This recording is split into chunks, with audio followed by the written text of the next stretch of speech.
चलो देखो, वापस से रिपीट कर रहा हूँ जो पढ़ा है उसको। अपन पढ़ रहे हैं संस्कृत। संस्कृत क्या है? एक भाषा है, ठीक है। संस्कृत क्या है? भाषा है।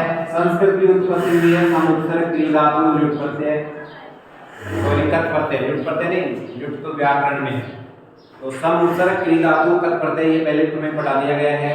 इसके बाद में पढ़ने बात की कि महेश जो शिव शंकर का दूसरा पर्याय है, दूसरा शब्द है, दूसरा रूप है, जो अपन नाम है, जो भी बोल सकते हैं, दूसरी संज्ञा है। तो उन्होंने डमरू का वादन किया, डमरू को क्या करा? बजाया। क्या किया? बजाया। तो उससे क्या निकले? माहेश्वर सूत्र। उनकी संख्या कितनी है? 14। चतुर्दश। संस्कृत में क्या कहते हैं? चतुर्दश। तो वहां सुनने वाला कौन था? पाणिनि। पाणिनि ने उनको क्या कर दिया? लिख दिया। उनको क्या कर दिया? लिख दिया। तो सबसे पहले कौन सा आता है? आई। तुम्हारे को बोल के बताना है। आई उण, री ऋक, ए ओंग, आई औच, हय वरट, लण, यम गणनम, झबय, गड़धस, जब गड़धस, खप छट तचट तौ, कपय, सससर, हल।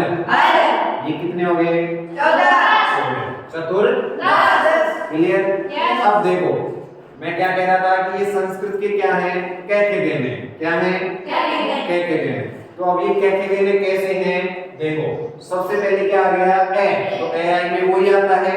तो इस ए से क्या बन गया? आ। ये आ गया ई। ई से क्या बन गया? बड़ी। ऊ से क्या बन गया? ऊ।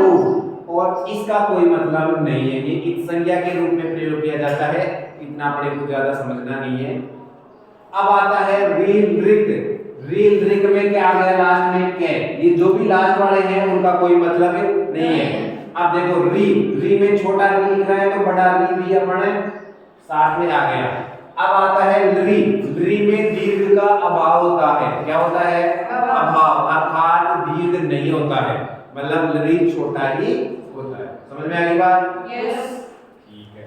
इसके बाद में आता है ए ओंग। क्या आ गया? ए ओंग।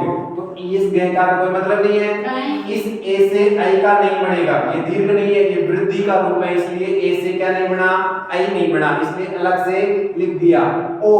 ए ओ। अब ध्यान रखना, संस्कृत में पहले क्या आता है? ए, फिर क्या आता है? ओ। और अपने हिंदी में क्या आता है? ए आई ओ औ, ऐसे आता है ना। लेकिन यहाँ क्या आता है? ए और ओ, फिर आई और फिर औ, मतलब पहले दोनों छोटे वाले आ गए, फिर दोनों बड़े वाले आ गए। क्लियर? यस। फिर क्या आ गया? आई औच। क्लियर? इसके बाद में आता है हय वरट। क्या आ गया? हय वरट। तो इसमें भी ते का क्या हो गया? लोप हो गया। अब देखो, हय वरट में सबसे पहले क्या आ गया? है। क्या आ गया? है। इसके बाद में ये वे रे ले। इसके बाद में क्या आ गया? ये वे रे ले।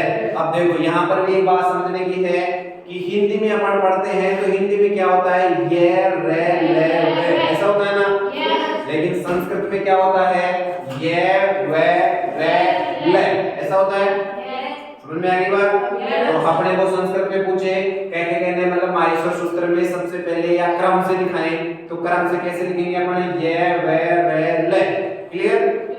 इसके बाद में देखो क्या आ गया? ये वे रे ले आ गया। इसके बाद में आ गया पांचवा अक्षर। सारे वर्ग, जो भी वर्ग हैं, लाइन है ना, जैसे कै की लाइन, चेक की लाइन, कु चु टू टू कु, कहने का मतलब समझे? कु चु टू टू कु, ये क्या हो गए? वर्ग हो गए। मतलब कु का मतलब हो गया कै की लाइन, चे का मतलब चे छे जे जे जे, ये टे ठे डे डे डे ने, टे थे दे थे दे ने, पे थे बे बे मैं। तो ये क्या हो गए? पांचों अक्षर का बोध हो रहा है इससे। ठीक है। तो अब सबसे पहले देखो, ये किसका अक्षर है? चे का पांचवा अक्षर है ना। यस। इसके बाद में मैं किसका है? पे का। फिर क्या आ गया गे, तो गे किसका है कै का। फिर आ गया अणय, अणय किसका है च का। फिर आ गया ने, तो ने किसका है तय का, किसका है तय का। तो तय तय तय तय ने। क्लियर होगी बात। तो ये सब किसके हो गए पांचवें अक्षर हो गए। क्या हो गए ये पांचवें अक्षर, मतलब प्रत्येक लाइन के पांचवें अक्षर हो गए। इसके बाद में क्या आ गया झपैये, क्या आ गया झपैये। अब देखो ये कौन सा अक्षर है चौथा, कौन सी लाइन का छ छ ज ज झ, चौथा हो गया ना। इसके बाद में भै, भै किस लाइन में हो गया पै भै भै भै, पै की लाइन हो गया चौथा। तो ये कौन से आ गए चौथे। हमने जो दो ही अक्षर पे ना चौथी लाइन थे, तो और बच गए जो आगे हैं घै ढै धै, ये आगा एक हो गया। तो ये हो गया घै किसकी लाइन का कै की का, और ये किसका हो गया टै ठै ठै आ गया। ये क्या आ गया टै ठै दै ठै हो गया चौथा अक्षर। तो ये क्या आ गए चौथा अक्षर। क्लियर। इसके बाद में आ गया जय भै घै ढै धै। देखो तीसरे अक्षर है क्या सारे है क्या, तीसरे अक्षर है ना सबके। च की लाइन का, पै की लाइन का पै फै भै, कै कै घै, टै ठै ढै, तै थै धै। तो ये कौन से अक्षर हो गए तीसरे अक्षर हो गए।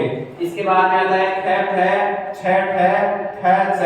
यहां तक देखो, यहां तक आपको कौन से अक्षर दिख रहे हैं दूसरे। ये तीसरे थे, अब कौन से दिखे दूसरे। तो ख से खरगोश, फ से फल, छत्ता खटेरा फन, सही। ये क्या हो गए दूसरे अक्षर।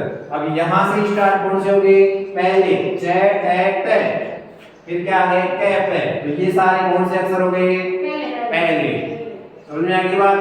इसके बाद में लास्ट में क्या आ गया तीनों से, तीनों से का नंबर यही है से, ठीक है। तालव्य मूर्धन्य दंत्य, ये बाद में समझाएंगे आपको उच्चारण स्थान क्या होता है। और ये आ गया हल ल। क्लियर हो गई बात। अब देखो इसी से क्या बनते हैं प्रत्याहार बनते हैं। मैं ज्यादा हाई लेवल से नहीं बता रहा हूँ, बिल्कुल आपके हिसाब से बता रहा हूँ। तो इसमें प्रत्याहार जैसे अपन ने बना लिया अच, कहां से बना लिया अच, ऐसे लेकर चैतन, क्या ले लिया अपन ने अच।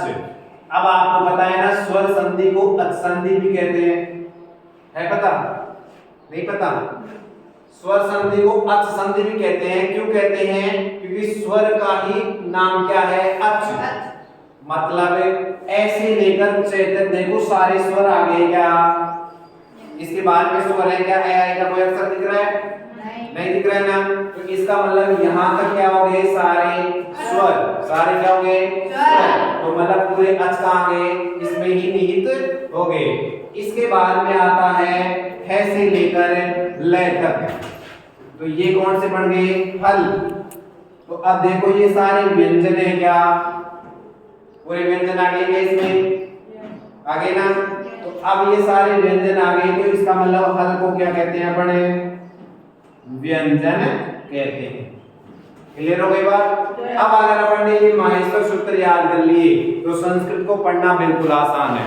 जब अपन संस्कृत के सूत्र पढ़ेंगे, अध्ययन करेंगे, संधि समास प्रत्यय इन सब का अध्ययन करेंगे, तो इन्हीं माहेश्वर सूत्रों का प्रयोग होगा।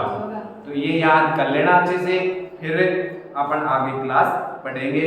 दोबारा बोलो ऐ उण बी मृग ए ओम ऐ औच ऐ अवरट लण यम गणनम।